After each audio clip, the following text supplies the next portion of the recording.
Dearly beloved, we are gathered here today to get through this thing called the Surely You Can't Be Serious podcast. We are so excited today. We are going to do two gigantic projects from 1984. We are going to look at Prince's Purple Rain movie versus the Footloose movie. And then we're going to look at the Footloose soundtrack and the Purple Rain album. It's going to be a little bit tricky because we're going to try and stay distinct between all the projects here. In other words, we're going to want to talk about the music really, really bad when we're talking about the movies, but we are going to try our best to wait until it's album time to talk about the music. But since these movies are both so music-centric, it's going to be hard. It's going to be hard, right? Okay, Dee, our executive producer today is one of my best friends in the entire world, Mr. Chris Bauer. Chris Bauer, thank you so much for subscribing through Patreon. We appreciate you and your wonderful ideas. He's given us some stuff that I'm like, oh, we need to try to do that. Still the funniest guy I've ever met in my entire life. We used to call him Bomber in high school. So thank you, Bomber. Executive producer for this show, Bomber. Bomber, thanks, buddy. So remember that this is the summer of 1984 series. And as a reminder, these two albums were among the only 5 albums of the year to be a number one spot. Like we had Thriller that got knocked out of its place by Footloose, the soundtrack.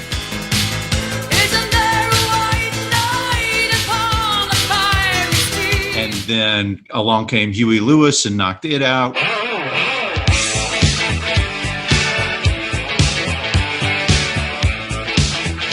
Which we've covered just recently, which was then knocked out by Bruce Springsteen. Born in the USA, which we compared to Huey Lewis. And then, of course, Bruce Springsteen was ultimately knocked out by Purple Rain.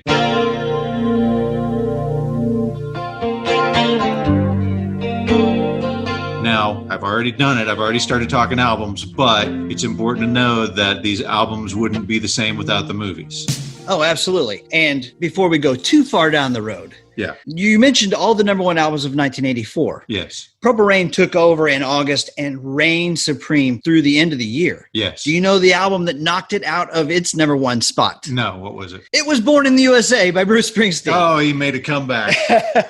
Nice. Well, let's get into the movie, shall we?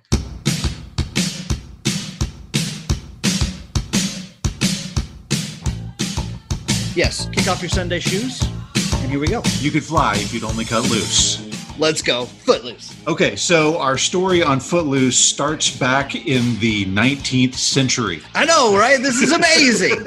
So we have a unique circumstance here. We are guys who are recording from Oklahoma, and Elmore City was the inspiration for this movie, Footloose. Elmore City, Oklahoma is a small town. My son's high school football team has played Elmore City. Yeah, and when I first started in the DA's office, Elmore City is in Garvin County, which is where I was. So I was very familiar with Elmore City. It was one of the cities that I had, and I didn't know until pretty far on in my career that, oh, hey, Elmore City is the inspiration for the movie Footloose. Had a girl who worked in the office, Cheryl, God rest her soul. She was from Elmore City. And then another guy that I've brought up several times who's been my friend for years now, Mr. Arlen Bullard, also grew up in Elmore City. Okay, that's fantastic. Okay, so Elmore City was founded back in 1898, and that is when they put the law into effect that there was no public dancing allowed in the city. It was religious-based. You'd still hear talk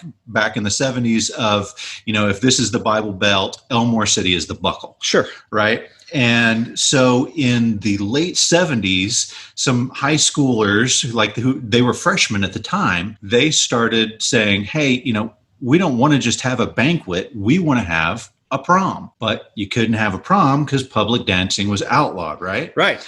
And so what they did was they did like a lawyer would do, and they worked their way around the law. It was this moment in the city council that there was some magic that was worked, but I can tell you this. The trick was the wording of the law said you couldn't have public dancing. So what they said was, well, how about we have a private dance? And the only way that they could do that was to go through the school. So the city council said, hey, if it's private, it's not against the law. Do what you want to do. So unlike the movie where they had to go and fight the city council on this, what they had to do in real Elmore City was they had to fight the school board. The school board did not want to have a private dance. The religious feelings were still strong in the 70s. Sure. And dancing could lead to, sex. Fornication, yes. Lusty desires. Absolutely. Right. So there were a couple of people, Mary Temple Lee, whose dad was actually on the school board, and a guy named Leonard Coffey, who still works down at the at Rural Electric in Lindsay, which is a town near Elmore City, and another guy named Rex Kennedy. And the character Wren is a combination of Rex and Leonard. It's those two guys. That's fantastic, right? And then Mary Temple was kind of, because her dad was on the school board, she's kind of that inspiration for the Ariel character. Wait. Go ahead. Rex and Leonard became Wren. Yes. Because I was thinking to myself, I'm watching Footloose, and I'm like, Wren, cool name. Never met anyone in my life named Wren. Other than the partner of Stimpy. Yes. No. Wren and Stimpy. That's fantastic. Okay, Rex and Leonard. Keep going. Okay. So this is the information that I got from Arlen, all right? So they actually started petitioning the school board a couple of years, in 1978, when they were freshmen. The way it works is the juniors were the ones that would host the prom for the seniors, but we want it to be in by the time we are seniors. And so this is the story that Arlen told me. His dad is a member of the school board. It's a 5-person school board, right? Okay, yeah. And so his dad is a member of the school board. And he says the first year that they came and petitioned, it was unanimous, no, you cannot have a dance. They were not deterred. Next year, they came back. Okay. And it was okay, one guy finally was okay, you know what? I don't care. They can have it. Right. But the way it works is a 5-person board, and the head, the guy who is Mary Temple's father, he doesn't vote unless he has to be there for a tiebreak. And so second year, 3-1. Nope. So, no dance that year. Third year comes along and another guy falls off and says, you know what, I'm going to say that it's okay that they have a dance. And so Arlen has this wonderful story of his dad being one of the only 2 holdouts to say, heck no, I don't want to let him go dance. So they have a 2-2 matchup, right? 2 have voted yes, let him dance. 2 have voted no. And who is the tiebreaker? It's Mary Temple's father, Raymond Temple Lee, and he says, let him dance. I thought this was a party!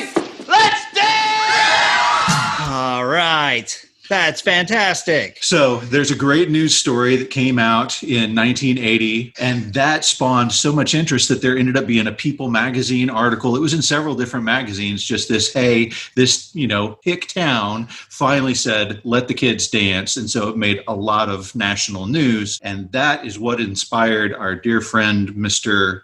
Dean Pitchford, to write a movie. That is great story. Great story. So tell me about Dean Pitchford. Okay. Well, so here's what I know about Dean Pitchford. Dean Pitchford is a guy who was born in Hawaii. He was an actor, a singer, a dancer. Yep. In 1971, he was cast in a play called Godspell in New York City. Yep. And so he goes to New York City and he starts to kind of rise in the ranks right there. Yep. He actually got cast by Bob Fosse, who we've talked about before. Yeah. And he was cast as Pippin in the Broadway production of Pippin by Bob Fosse. Okay. Well, this is a guy who's been in tons of commercials, right? Yeah, like mainstream commercials. Yeah. Like Dr. Pepper and M&M's and like Lay's potato chips, McDonald's. Yeah. Okay. So he was kind of this upcoming star, right? I wonder if he was in the singing McDonald's commercial with John Amos. That would be fantastic. Mop in a bucket, baby. So he starts working with other songwriters and he gets invited to help sort of write these songs for this movie called Fame. I'm gonna live forever. That's his. So he writes 3 songs. He and this other guy whose name I didn't write down. Michael. That guy's name is Michael Gore. Okay, so he and Michael Gore, they collaborate on 3 songs for the movie Fame. Now, one of them is called Red Light, one of them is I Sing the Body Electric, and one of them is Fame, the song that everyone knows from Irene Cara. Listen to it right here.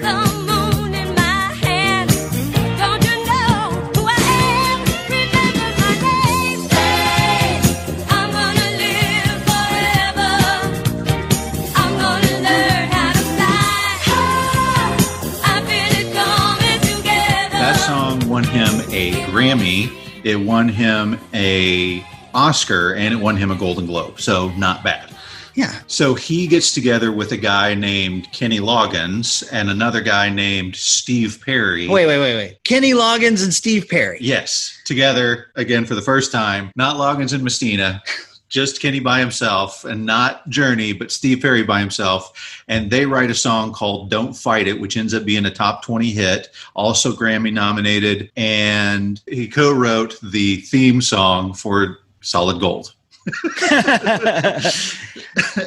Solid Gold was a TV show I used to watch. Oh, yeah, I mean, sure. It's kind of like a B substitute for MTV, you know? Right. Hey, you know, he wrote a song for Melissa Manchester. People have kind of forgotten this one over. It's kind of been buried in the course of time. Uh-huh. But it was a big hit, and it's one I know very well. It's called You Should Hear How She Talks About You.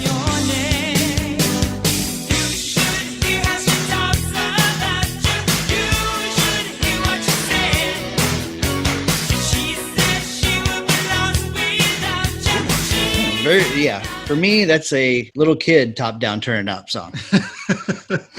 Awesome. So he reads the story about Elmore City, Oklahoma in the People magazine. He goes down and he talks to some of the folks down there and gets this idea for a script. And so what Arlen told me is that he believes that the character of Preacher was inspired by this guy named Larry Kern. And Arlen said Larry was just the nicest guy in the world. Like, he wanted to take care of everybody, was looking out for everybody, just the best guy. But he was somebody who was preaching against dancing from the pulpit, right? Yeah. That every preacher in town was at that point. And he said that his wife was even nicer than he was. Like, she would just love on every human being like it was her own child. They had this kid who was kind of close to Arlen's age that had a pig in the 4-H competition. Yes. and they called the pig Chip because they would feed Chip chocolate chip cookies, and Chip did fantastic in the 4-H, and then poor Mrs. Larry Kern cried her eyes out when the competition was over and Chip became bacon. Oh my gosh. Hey, listen, one thing we want to be real clear and real gentle about. These are salt of the earth people. I think the movie does a really good job of respectfully talking about these are solid people with morals, not against people that don't have morals, but these are two people with differing philosophies, but they're both good people. You know, they're all good people. Well, I mean, to be frank, when I watched this movie when I was a kid, I despised the Reverend Leader. I did not like John Lithgow's character. As a grown man, and I'm not, I certainly don't mind dancing, but as a grown man watching this, I'm like, he actually was really trying to do what he thought was best for these people. He wasn't this mustache twirling villain. He was somebody who was trying to do what was right and was moved by a very impactful moment in his life. So we can get into that here in a little bit, but it's important to note that, yes, this story was based on real people, and those real people were not bad people. No, absolutely not. So Pitchford writes the screenplay for the movie that will become Footloose. He collaborates on 9 songs with Kenny Loggins, Eric Carmen, Jim Steinman, Sammy Hagar. We have talked about nearly all of these guys. I believe we have talked about every single one of them, yes. Maybe not Eric Carmen, but yeah.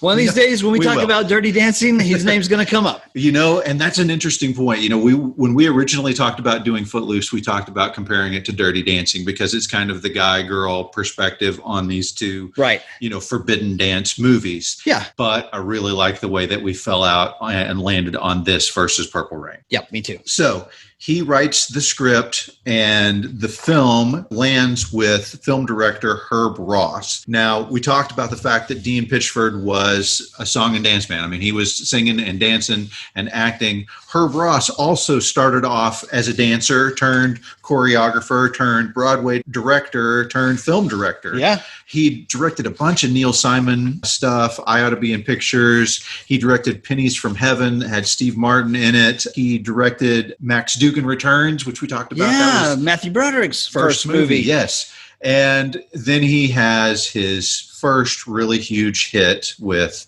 Footloose. Okay, so here's the deal with Herbert Ross. Yeah. So he's directing Footloose. He's in charge and he's getting it ready and he's picking locations and he's involved in the casting and everything's happening. Well, he gets a call from Warren Beatty. And Warren Beatty says, hey, I like what you've done. Why don't you come and direct my movie called Mermaid? So he leaves Footloose. When Herbert Ross gets to the set of Mermaid, he realizes that he's not really wanted to be the director. Warren Beatty wants to direct the movie. Okay. And so it's one of those where there's too many chiefs and, and he realizes that, man, this is not good. And in the meantime, Footloose hires a guy named Michael Cimino. And when he comes on board, this is the guy who directed The Deer Hunter and Heaven's Gate. Yeah. So, but he takes over. He starts to try to take it down a darker path and he wants to change it all up, rewrite the entire script. And so they said, listen, this is not working out. So they let him go. Well, in the meantime, Herbert Ross leaves Mermaid. Not the Little Mermaid, Mermaid. Right. Different Ariel.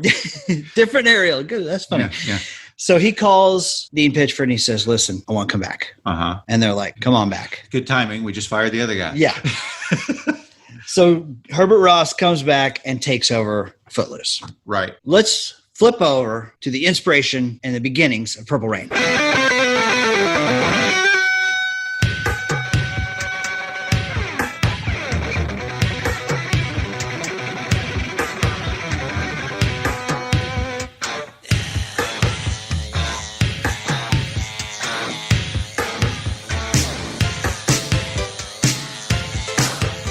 Okay. Now, if you haven't caught our Sign of the Times episode, we do some history on Prince. Yeah. We're not going to go revisit that. If you want to hear it, go listen to that episode. It's pretty darn good if I do say so myself. Yeah. But I got to dive a little bit deeper. I read a couple of books on Prince, one called The Beautiful Ones, which I encourage everybody to take out. A guy who basically had no qualification to write a book that Prince handpicked to write a book. Unfortunately, he picked him about 3 months before he passed away, tragically. So that's an interesting one. It's called The Beautiful Ones. And then a book called Let's Go Crazy. Yeah, I read Let's Go Crazy. It's written by a guy named Alan Light. Yeah. And lots of inside information, lots of tidbits. If you're a Prince fan, you definitely want to pick this one up. So in our old episode on Sign of the Times, I talked a little bit about Prince being inspired by getting to see James Brown on stage, right? Yes. So I think his stepdad, took him. Yeah. So there's like those three imprint moments that people have in their lives sometimes. And so first imprint moment for Prince is seeing his dad, Prince Rogers Nelson, that was his stage name. Seeing his dad in a recording studio where it's got all these chairs and the lights are on him and he's got these beautiful girls dancing behind him. That's inspiration point number one. Inspiration point number two is after his parents end up divorced and his mom remarries, his stepdad takes him to see James Brown. It's rumored that he actually went to go and dance on stage a little bit, which is how he got to see stuff going on backstage with the, again, pretty girls. Right. And then this is a fascinating one for me. He and his father did not get along especially well, but he got along better with his dad than he did with his mom once they had been divorced. Okay. And so at some point he says to mom, hey, I'm going to go live with dad. I can't handle stepdad anymore. I can't handle you anymore. I'm going to go live with him. And so he's living with him. And at some point he says, they're having Woodstock and I really want to go. And his dad says, I'll take you. Really? Yes. Wow. And so but his dad, one of the things that you got to know about his dad is that he's hyper religious, right? That was the big conflict between Prince's mom and his dad, is that his mom wanted to go out and have a good time and party and do crazy stuff. She wanted to go crazy. And his dad wanted her to be there and taking care of things and not living this wild, crazy lifestyle. And that led to their abusive relationship. Wait a minute. Yeah, so what you're saying is he's a little bit like his mother. She's never satisfied. And he's a little bit like his father, too bold. Yeah. Something like that. That bombed. Okay. Well, that was what I was leading up to. Yes. Oh, shoot. Okay. Sorry. Keep going. And so he can still, sorry, I lost my train. Sorry. No, that's all right. So his dad being this ultra religious guy, they got to go to church on Sunday, and the concerts over the weekend. So he's like, no, and he's only going to get to go to the last day. And so he's like why is church taking so long today? You know, it's long anyway, right? Right. It's always longer than you want. If you went to church in the 60s, 70s, or 80s, you know that church went way longer than it ever should have, right? And so it's taking an extra long time today, and then they have to go home and change clothes, and he's just, jumping up and down next to the car, but his dad takes him out there, and he gets to see Jimi Hendrix and Sly Stone, and third imprint moment of his life. Wow, that's fantastic. Yeah. Cool. By the way, on the Jimi Hendrix note, Jimi Hendrix's most famous song? Purple Haze. The purple one. The purple one. There you go. Which also appears in the end of I Want a New Drug. Yeah. Flashback Huey Lewis. Yep. Okay, so junior high and high school come around for Prince. He grows up in Minneapolis, and he forms his own band. This band is called Grand Central. Yep. Okay, Prince is out front. He's got this drummer behind him. Yeah. His name is Morris Day. I've heard of that guy. Have you? Yeah, they were a cover band. Later on, he changed up the band. They started doing original stuff. But yes, it's interesting to note Morris Day was the original drummer for Prince's very first band. Like their high school band. Of course, I could play drummer with Prince. And you could. Okay. Skip that. Okay. So he obviously goes on. We talked about this in our past episode. Yeah. He gets himself a record deal. He makes sure that he's producing. He demonstrates that he's got the chops to play all the instruments and produce. And his first album doesn't really do that great. Right. But one of the singles off of that first album is Soft and Wet. Yes. Which he releases on his 20th birthday. So that song made an imprint for a couple of other folks. One of them's name is Wendy Melvoin. Wendy was 13. She said, I can remember the day. I'm 13. I'm underage in this dance club in LA. And I hear this song, Soft and Wet, start playing. And I'm like, oh my gosh. And I run over to the DJ and I'm like, who is this girl? Who is this girl? She's like, that moment is a vivid memory for me, and I became a huge Prince fan. So this is long, long before they ever meet, but that seed is planted and impactful in her life. The other person that it imprinted was Susan Rogers, who was also, she was in West Hollywood. She's on a bus and she hears this boombox coming from the back. Some kid in the back of the bus has his boombox playing Soft and Wet. And she's like, I got to know more about who this guy is. And of course, she goes on to be the producer of a huge body of his work. Yeah. We talked about her in our Sign of the Times episode. Yep. Okay. So the other thing about that first album, though, is it was a part of a 3-record deal that he had signed, right? Right. And they had given him $180,000 to record those first 3 albums, and he spent $170 of it on the first album. Oh, yeah. And so he's not doing too well. It wasn't as big a success, even though it influenced those girls. It wasn't a big success for him. His management gets bought out by these guys named Bob Cavallo and Joe Ruffalo. Buy it out for $50,000. Cavallo and Ruffalo managed Earth, Wind, and Fire and Ray Parker Jr., who came up last episode, if you'll remember. Yep. And one of the guys they had working for him was a guy named Steve Fargnoli, and he was just an employee at the time, but he had worked with Sly and the Family Stone, which Prince was a huge fan of, and so they hit it off. And so Steve Fargnoli became like Prince's day-to-day business manager. Okay. And eventually became partners with Cavallo and Ruffalo. So this is early 80s by this time, and we've almost reached a pinnacle point, and that is the album 1999.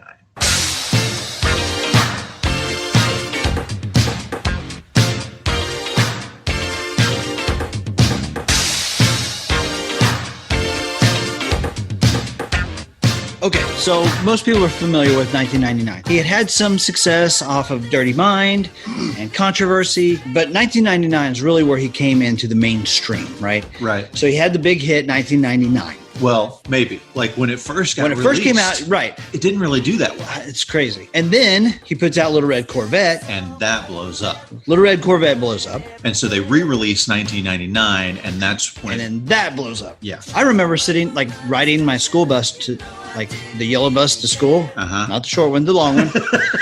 Riding to school, Yeah. hearing the song 1999 and going, wow, in the year 2000, I'll be, 27. And I think I've talked about it before, but I remember very vividly seeing the video for Little Red Corvette the first time. It was when we were driving out to California in 1983. Yeah. To where I watched all the booby movies.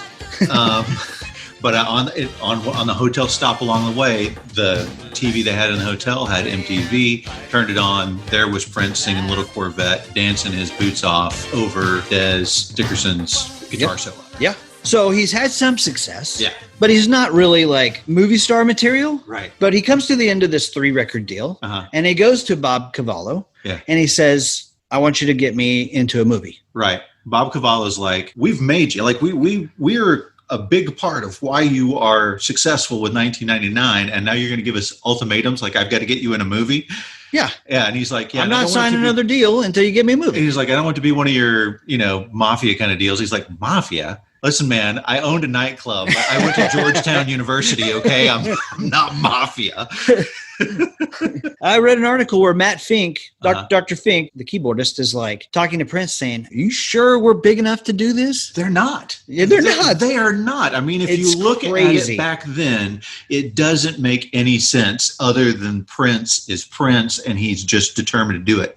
And so Prince had this little notebook that he would write in, and I've seen it in The Beautiful Ones. If you want to go check out that book, you can look at every single notebook page where Prince has written out the story of Purple Rain. So here's the first lines that he writes. This is the story of the dreams and aspirations of 3 individuals. And then he goes on to introduce Morris Day, Vanity, and the Kid. Yeah. You read the story and he's got the story mapped out. Now it is darker. His story is darker. And one of the fantastic parts about the darkness of the story is his parents are already dead in a murder-suicide, right? Yes. And so he will have these flashbacks to the fights that his parents were having. And in his flashbacks, he is the person playing the part of the father and the mother. Like he sees himself as father and he sees himself as mother. And yes, go ahead. So maybe he's just like his father. Too bold. Yeah. Maybe he's just like his mother. She's never satisfied. Bob Cavallo says, okay, I'll see what I can do. Right. So they bring in this guy named William Blinn. Yes. He wrote for the TV show Fame. Yes. So both of these movies have roots in fame. Correct. Yes. Okay. All right, everybody. I just want to formally invite you to come over and listen to our side project, Podcast Full of Kryptonite, with Mr. John Reed from the 30-Something Movie Podcast. And, of course, you and me, D. Meanwhile, at the Hall of Justice, we are the Super Friends. That's right. We cover the TV show Superman and Lois. We go over every episode. We have a great time. And John knows so much about Superman. It's amazing. if you love Superman, or even if you don't and you just want to learn more, come check it out. And if you haven't watched Superman and Lois yet, you need to right now. Crawl out of your fortress of solitude and turn the TV on. Podcast Full of Kryptonite. So William Blinn says, okay, I'll meet with him. We'll talk about some stuff. So he sits down with Prince. Prince doesn't talk very much. He's naturally a very shy person, Yeah. which is strange when you see him on stage. And he's sizing you up. If I've learned anything on these first meetings that he has with people, he's sizing them up Well, and he does stuff to intentionally piss you off. And and mess with you. Yes. For sure. so they tease out some stuff about the murder-suicide with his mom and dad. Yep. They just kind of get an outline. Uh-huh. And so William Blinn says, okay, I'll go away and I'll work on this. And he comes back. So he keeps calling Prince saying, hey, I got some ideas. We need to get together and write. Uh-huh. And Prince keeps not just putting him off, but Ghosting. making appointments, Yeah. canceling, ghosting him, dodging him. So he finally gets him. He says, look, we got to get together. And Prince says, okay, well, let's go see a movie. So he's like, fine, let's go see a movie. So they go see a movie. They sit down. 20 minutes in, Prince gets up and walks out. So William Blinn is like, that's it. I'm out. I'm done. I'm done with this. Well, Prince calls him later and is like, well, what's the problem? And he's like, man, what are you talking about? I can't work this way. And so Prince says, look, I'm sorry. Basically talks him into coming back. Right. So William Blinn comes back. He works on the screenplay. And when he turns it in, it's called Dreams. Dreams. Yeah. That Based on that first sentence that he wrote on Purple Rain. Right. So they've got the writer, but they don't have a director. Right. And Cavallo is like, he's got at least a little bit of experience, and he's done some movie work in the past, but not much. Right. But he keeps sending it to director after director, and they keep turning him down. And he's getting frustrated. And so he ends up going to screen this movie of maybe a potential director. And the movie is called Reckless. Yeah, so he sits down to watch this movie, Reckless. It has Aidan Quinn and Daryl Hannah. It's this kind of James Dean type of film noir movie from the early 80s. By the way, Daryl Hannah was one of the potential Ariel possibilities. That's cool. Yeah. Footloose. So he sits down to watch this movie. He's the only one in the theater. Mm-hmm. He watches Reckless just to take a break, gets up, and as he's walking out, this young guy comes up to him and says, well, what do you think? And he's like, it's okay. It was, it was edited well. It was all right, And the kid's like, I did that. That was me. I'm the editor. Right. So the kid's name is Albert Magnoli. Right. So this guy is fresh out of USC film school. Yeah. He had done well. Like he had directed a short film that actually won a student Oscar or whatever that is. But he literally is wet behind the ears as far as the film industry goes. This is his first experience in film, and he was the editor. And the movie's not that great. Right. So Cavalli's talking to him. He's like, well, it was edited well. It seems pretty impressive. How would you like to be associated with Prince's motion picture project? Yeah. And he's like, fantastic. I'm a huge fan. I would love to be involved. The director of Reckless, he would love to direct, and we'll edit, and it'd be fantastic. Yeah, Foley. James Foley was the director. By the way, side note, written by Chris Columbus. Get out. Nope. I'm serious. Like it came out just before Gremlins, so it technically was Chris Columbus's first produced script. But anyway, yes. So James Foley, he's like, I'm excited to work with James Foley again. So he calls up James Foley to go, hey, I've got this guy who wants to put us on the Prince movie. And James Foley's like, who's Prince? Making a movie about a guy where directors are saying, who's Prince? That tells you what's going on. James Foley's an old guy, right?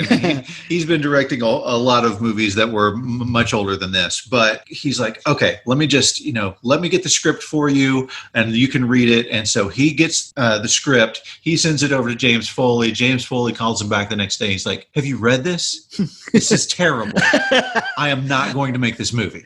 Yeah. So Albert Magnoli goes back and conveys this information to Bob Cavallo, and Bob throws a fit. He's like, what the heck? What am I doing wrong? It's just rejection after rejection. Yeah, I think I know what I'm doing. And he's like, well, I can take a look at it. And yeah, how about bingo, me? Bongo, bango. Yeah. Right? Good for him. And so he comes back, and there's a couple, the story is varied here, but he's like, hey, I'll pay you $75,000 to direct this movie. And Albert Magnoli's like, nope. And he's like, are you freaking kidding me? Yes. He's like, are you serious right now? And he's like, okay, well, I'm not going to direct it the way that it's written. Here's my idea. And he says, the way he puts it is, remember the end scene of The Godfather? Yeah. And it's not really the end scene, it's a mid scene, but the baptism scene for those Godfather fans out there, where you're seeing Michael Corleone getting his child baptized. And while all of that's happening, hits are happening from person to person. And he says it's going to be that kind of same musical underlying thing, which, by the way, that was what tied that scene together.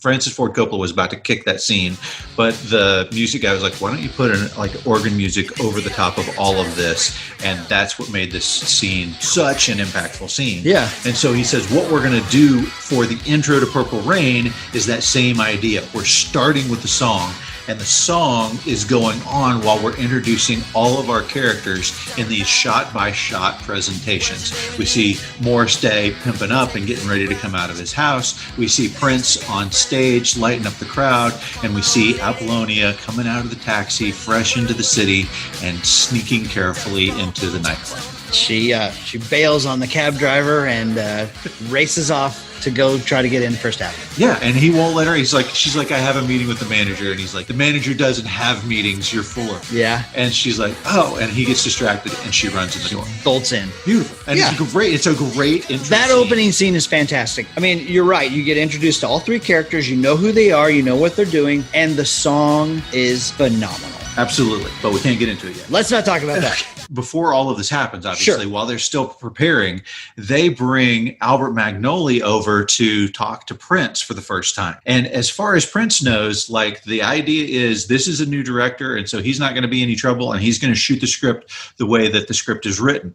And so when they sit down to dinner for the very first time, Prince is like, so what do you think about the script? And Albert Magnoli's like, I hate it.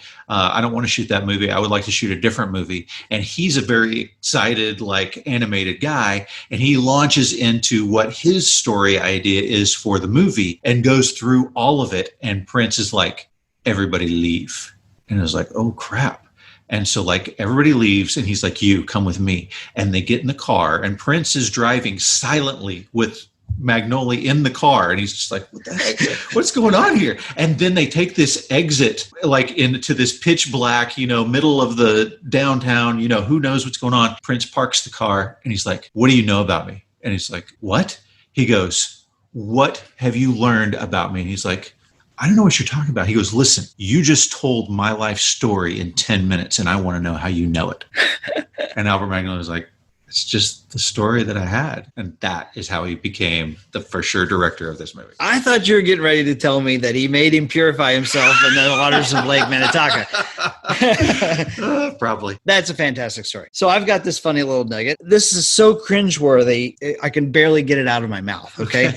So when the executives are getting together to discuss the production of Purple Rain, there's this guy named Mark Canton, who is a Warner Brothers executive VP at the time. And he's sitting in this meeting and he makes the comment that, I kind of can get behind this movie, Purple Rain. I don't think Prince is big enough. How about John Travolta? I'm like, what? Yeah, they bail. They're like, this is exactly why we didn't want to do this in Hollywood. We knew this crap would happen. And they bail and they call him back and they're like, we're sorry, come back. We'll be good. We promise. And so that's but it's interesting that at that point, despite the fact that they had all kinds of odds against them, I mean, not that famous yet, shooting in Minneapolis of all places, no veteran actors in the winter. Yeah, no veteran actors in the movie and a pretty thin script and a brand new director. This movie should not have seen the light of day. And if it did see the light of day, it should not have been a success. But it was. Well, it's because we all didn't realize who Prince was until Purple Rain. Yeah. Okay, so at this point, let's flip back to Footloose and talk about casting.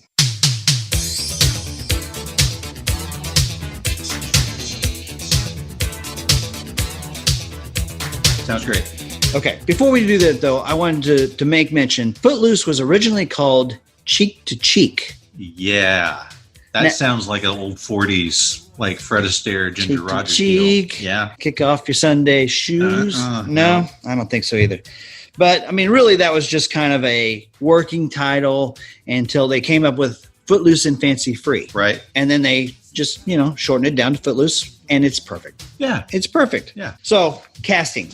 Okay. Yeah. Yep. So they almost got Tom Cruise as Ren McCormick. And if you're forgetting that scene from Risky Business that we all watched in 1983 where he dances in his underwear, he might have been a phenomenal Ren. I think he could have been great. I mean, Tom Cruise, one of the biggest movie stars of all time. But he's almost too pretty for the part, right? And you know who else was also pretty and almost the guy too? Rob Lowe. Rob Lowe pulled something, like injured himself and couldn't do the dances anymore. His ACL. Yeesh.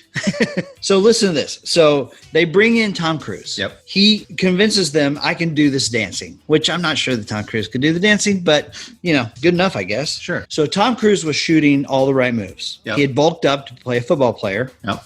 And there was some, additional scenes that they had to shoot and stuff like that, and would have delayed production on Footloose. They only had a small window of time. So even though they wanted Tom Cruise, they couldn't really take the chance on the movie not getting made at all. Right. So they bring in Rob Lowe, and he shows off and looks good, of course, and hugely charismatic actor of our time. Yeah. And he hurts his ACL, injures it where he can't dance, can't do it. So they carry him off, and they're like, he's out. Right. So they start looking around. Christopher Adkins, the guy from the Blue Lagoon, Okay. almost got the part. And some say he did get the part, but he showed up high on the set one day. Right. And so they said, I don't think that's a good idea. So they're bouncing around on who to play Ren. They go to a screening of the movie Diner. Right. which stars Kevin Bacon. Now, Kevin Bacon, we've talked about before because like one of the first things we wanted to do was do the, 6 Degrees of Kevin Bacon because he's become that guy. But back in 1983, when they're putting this movie together, he really hadn't been in much. Right. He was in National Lampoon's Animal House, but that was 78. Yeah. And so he hadn't done a whole lot since then. In 80, he was in Friday the 13th. Yeah. He gets a spear through the throat. Right. He was doing some stage work, and in 82, he ended up winning an Obie Award for 40 Deuce and was in a Broadway play called Slab Boys with a couple of guys who were unknown at that time as well, named Sean Penn and Val Kilmer. Wow. Right. That's pretty cool. And so he ends up from that getting this part in Barry Levinson's Diner. And he's acting with Steve Guttenberg, Daniel Stern, Mickey Rourke, Tim Daly, and Ellen Barkin. So they go see the movie and they like him. Yeah. They think he's got the right charisma, the good sort of all-American sort of neutral look that they're looking for. Right. And they're like, well, great, let's find out if he can dance. Uh-huh. So they call his agent and say, can he dance? She says, no. She says, no. What kind of agent are you? You're supposed to get me jobs. The answer is yes. No? Whatever it is, it's yes. So she says no. And they say, well, not even a little? Like, could we teach him? And they're like, no, he can't dance at all. So they're like, man, back to the drawing board. So they're fretting and thinking and looking around. They can't find Ren. And Dean Pitchford has a conversation with somebody and is like, I just can't find Ren. And the person says, independently, without this knowledge, says, well, have you thought about Kevin Bacon? And he says, well, yeah, we thought about it, but he can't dance. He's like, what are you talking about? I was at a party last night. He's dancing his rear off the whole time. And he's like, what? Are you kidding me? Yeah. So they go and they rekindle those conversations with Kevin Bacon. Yeah. And the only problem is at this point, Kevin Bacon gets cast as the lead role in Christine, the Stephen King car movie. Yes. And so he gets this lead role and then they offer him a screen test for Footloose. So the producers have to convince him it's smarter to turn down this sure thing lead role just to be in an audition for our maybe movie. That's remarkable. Yeah. And so he does it. And 30 seconds into the audition, they said, you're our guy. And the only problem is one of the studio producers for Paramount, Sherry Lansing, who is she's a icon as far as producers go, like first woman to do 100,000 things in Hollywood. But she's like, he's not sexy. I'm not putting him in this movie. And they're like, what? We just convinced him to drop a sure thing role. He's our guy. And she's like, nope, not doing it. Not sexy. So Herb Ross for like weeks has to convince her that he's sexy. And so he does screen test after screen test after screen test. And finally she's like, okay, fine. So the screen test, okay? Yeah. Let's talk about that for a second. I thought this was remarkable. So they go and they get him some high fashion 1984 clothing. Uh-huh. They dress him up. They give him a $1,500 haircut. Kevin Bacon's like, what? $1,500 in 1983. They get the guy that's like haircut guy of the stars. Right. And they want to make him look like Sting. Yeah. Flashback to our Synchronicity episode. Yep. And they set the screen test to Beat It by Michael Jackson. Oh, perfect. So he's dancing around with the Sting haircut, with his high fashion clothes. And that's when they were like, okay, he's it. Was he wearing a skinny tie? Probably. And here's the deal. They had already agreed that if they don't cast Kevin Bacon, we are not making this movie. Oh, wow. It was a do or die. That's awesome. Everything was on the line. All in. So we've got our male lead. Now we need our ingenue, right? We need our young Ariel. Yes. So Lori Singer is the person that ended up getting the role. Madonna auditioned for this. Yeah. Daryl Hannah. Was she in that mermaid movie that you were talking about earlier? Yes, it was. Not that mermaid. She was in a different mermaid movie called Splash. Daryl Hannah almost got the part. Jennifer Jason Leigh almost got this part. Haviland Morris. If you've ever seen 16 Candles, Elizabeth McGovern, Melanie Griffith was interested. Michelle Pfeiffer was interested. Nice. Jamie Lee Curtis, Meg Tilly, Heather Locklear, Brooke Shields, Diane Lane, Lori Loughlin, Phoebe Cates, all considered. So Lori Singer, Her dad was a conductor, and she was a musical prodigy. She debuted as a cellist with the Oregon Symphony when she was 13 years old, and then got accepted to Juilliard, where she became like the youngest graduate from Juilliard. And then she decides, hey, I'm going to do some modeling. And the modeling turns into getting cast in this TV series that we just mentioned a couple times called Fame.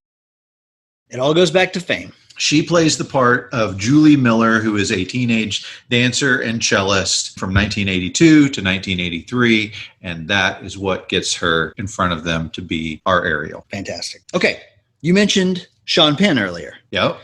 The part of Willard goes to Chris Penn, Sean Penn's brother. Yep. The funny thing about this, he cannot dance. Not at all. Not a lick. Not a bit.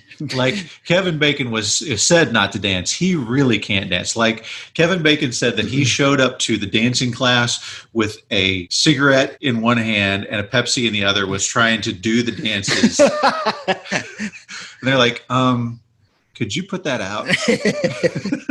He was 17. Wow. 17. Yeah. Which, by the way, I think Kevin Bacon was 24 when he did this. Right. In 78, he's playing a college kid. And in 84, he's playing a high school kid. The fact that he couldn't dance was made a part of the movie. That's great. And it's possibly the best part of the movie. I mean, it's iconic, that time that they're training him, the montage scene where they're teaching him how to dance. I mean, that's huge. That's a huge part of the whole storyline. And I think it's huge because for guys like me who can't dance, there's somebody in the movie that I can relate to and be a part of and take the ride with. Yep. Okay. So we've got our male lead, we've got our female lead, we've got our best friend, and now we need our quotation marks villain. And so for that part, we have John Lithgow. Here's what I know about that part. Okay. So Dean Pitchford went and saw this play on Broadway called Beyond Therapy. Okay. And that starred John Lithgow and Diane Wiest. And Dean Pitchford loved their chemistry on stage together. And he's like, I got a perfect thing. We'll get both of those as the preacher and his wife. Brilliant. And I didn't realize what a stud John Lithgow is. I mean, beyond the fact that, you know, Harry and the Hendersons and Third Rock from the Sun and World According to Garp, all of those movies, obviously. But he graduated from Harvard with an AB magna cum laude. What? He got a Fulbright scholarship, and he had a chance to go to the London Academy of Music and Dramatic Art. From there, he went to train in New York stage, beginning a distinguished career on Broadway. In 73, he got his first Tony Award, and then in 79, he was cast in one of his earliest screen roles, All That Jazz, by our friend Bob Fosse. Real quick on Diane Wiest. Yes. She does a wonderful job of being strong, but sort of in the background, supporting her husband, supporting her daughter, and doing what's right. Diane Wiest, flashback to our Lost Boys episode. Yep. She's almost unrecognizable preacher's wife. Yep. Okay, one more quick one I want to talk about real quick before we move on. Yeah. Sarah Jessica Parker plays the part of Rusty. You remember a woman named Rusty? No. I haven't either. No. Okay, but that part originally went to Tracy Nelson, who was her co-star on the show Square Pegs. Oh, yeah. Okay. Apparently, Tracy Nelson had some sort of family difficulties back home. And when they got on set, they realized pretty quickly she needs to be back home. They called Sarah Jessica Parker and she said, great. All right, let's flip back to Purple Rain and talk about casting for Purple Rain.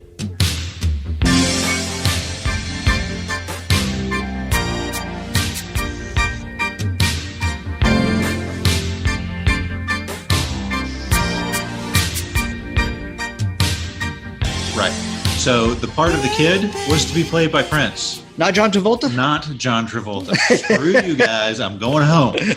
And the part of Morris Day, they found a guy with the exact same name who happened to know Prince. So that was lucky. Yep.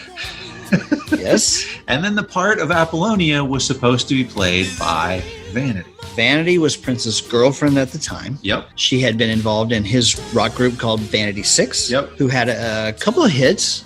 And we talked about her in a little bit of detail on our Motley Crue Dr. Feelgood episode, right? She plays a prominent part in Nikki Sixx's Heroin Diaries. by the way, didn't occur to me the whole time that I read that book. They were engaged. Had she married Nikki Sixx, she would have become Vanity Sixx. That would have been pretty cool. That would have been a little weird. Okay, so like you said, the miraculous journey that Purple Rain makes from paper to screen, it's really amazing because you finally convince a writer to come on board. Yep. You finally convince somebody to produce this thing. Prince is like, I want to be a movie star. And they're like, okay. And then as soon as you get, like, the plane is coming off the ground and we're actually going to do this, the leading lady quits. Yeah, she and Prince were obviously having a falling out, which was a part of it. But she had had acting experience, right? She had been in a few movies. This is kind of this weird situation where this kind of bit part player is the one with the most experience out of everybody that they've got there. And so she was like, I need more money than you guys are offering me. And they're like, you're not that good. Right. And there's talk that she was supposed to play Mary Magdalene in The Last Temptation of Christ. Right. Which, I mean, yes, if you're going to go work with Martin Scorsese as opposed to the first-time director out of USC college, yes, you would go do that. But I think it was just kind of talks, and then that didn't happen. So, so she missed out. Yes. And let's not forget, she was also drug-addled and crazy. Here's her quote regarding Prince and Purple Rain. Yeah. I needed one person to love me, and he needed more. So now they're on the look for who's going to play the leading lady. Yeah. Right? So they audition up to 500 actresses. But this includes people like Jennifer Beals who had done the movie Flashdance. Right. Nia Peoples. Mm-hmm. Gina Gershon. All of these people look very similar. Dark hair, dark eyes. Well, Gina Gershon. Even Gina Gershon wasn't anything at that point either. No, but she's mega hot. Yeah. She still couldn't save Showgirls, though. No, she couldn't. No, she couldn't. So they auditioned this girl named Patricia Cotero, who had been a LA Rams cheerleader. Yep. Had been in a couple of movies and, again, bit parts. Was married at the time, but was also having a pretty interesting romance with our friend David Lee Roth. Flashback to our Van Halen episodes. Yep. And so she was bound and determined to become a movie star. But for this part, unlike everyone else who showed up in, 18-inch heels and skin-tight leather, she showed up in jogging pants and no makeup. I don't really understand that, but okay. Yeah. But they're like, okay, this girl's different and looks good. And so let's have her meet Prince. Her parents are both immigrants from Mexico. So she's fluent in Spanish. So after her audition, Prince likes her and they fly her out to Minneapolis. Well, his bodyguard's name is Chick. He's a big guy. Yeah. He's actually in Purple Rain. You can see him a couple times. And he goes to her and he says, he likes you. Like, he really likes you. Yeah. And she's like, wow, you really think? I mean, is this going to happen? And he's like, well, he wants to take you out. So they go out and go dinner and dancing. And so they go to First Avenue. And when they get there, guess who's there? Vanity. Yeah. She's like, oh, crap. Vanity's here. What's going to happen? Is she going to freak out, go crazy? And no.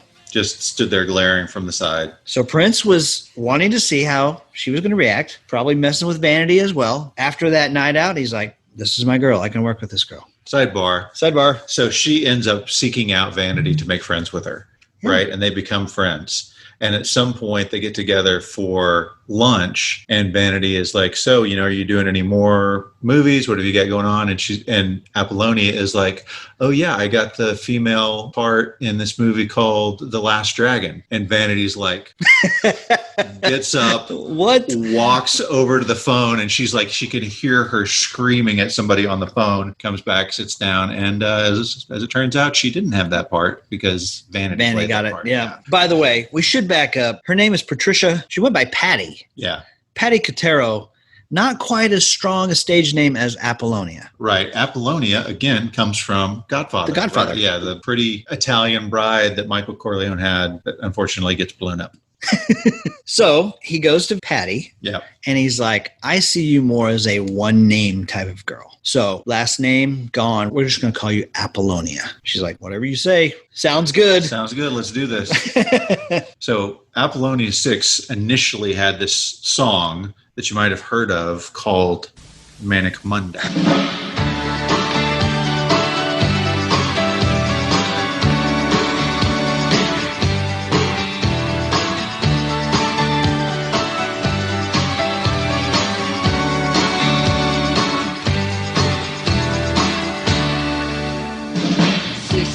Already, I was just in the middle of a dream.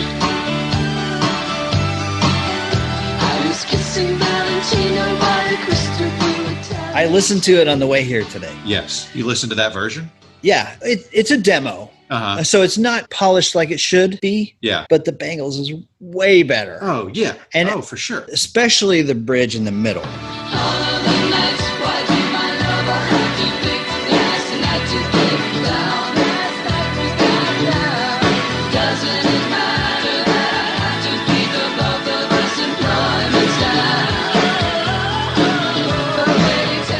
Well, she just did an interview last month. And for the first time, she came out and said, I helped Prince write the song Manic Monday. She's gotten no writing credit. She's like, I never asked for it, never wanted it. He was going to do things. He was going to fix things just before he died.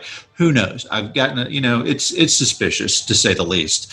But it's interesting that in their interactions together, she comes up with this and that Apollonia 6 records a version of it. But she also said she's the one that turned Prince onto Susanna Hoffs for the first time. Yeah. Like she was a Susanna Hoffs fan, enjoyed her music. And of course, when he sees Susanna Hoffs, like in the video, she's wearing like this maid uniform or whatever.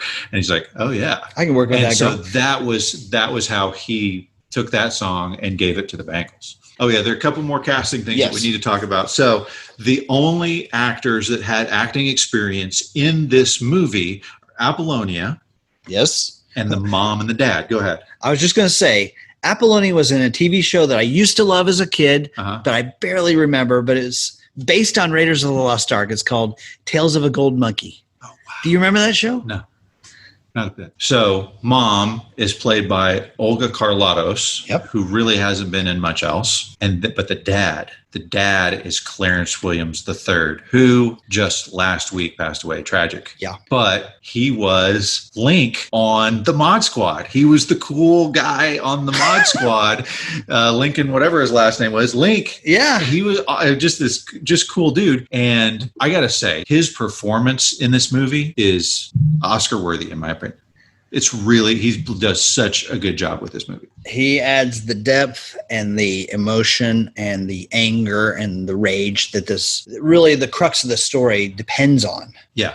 And the scene where he's slapping the mom around, which as a kid, of course, I saw it 1,000 times because I watched the When Doves Cry video 1 billion times. Right.